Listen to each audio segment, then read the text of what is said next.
This is Kingdom Reality number 70. Kingdom realities are created by God and are designed to accomplish God's purposes. From the very beginning, God wanted to communicate with man. After Adam and Eve were deceived by Satan and left the garden, God spoke to men.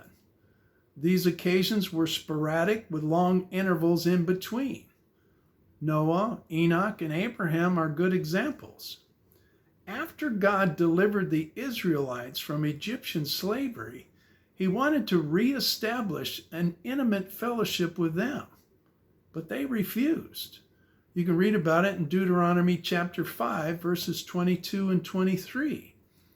So he gave them the law, the sacrifices, and the feasts, and dwelt in their midst in the temple. All of this pointed to the coming of the Messiah who would restore the broken fellowship with God. Jesus' death and resurrection was the perfect sacrifice and restored fellowship by making us members of his family. When Mary met Jesus after the resurrection, Jesus said to her, "Stop clinging to me, for I have not ascended to the Father, but go to my brethren and say to them, I ascend to my Father and your Father, and my God and your God." That's John chapter 20, verse 17.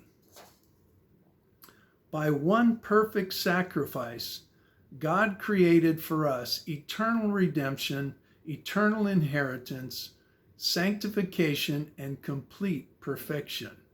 You can read those in Hebrews 9, verses 12 and 15, and Hebrews 10, verses 10 and 14. The rest of God's plan is to use his children to bring all of creation back to oneness with the Father.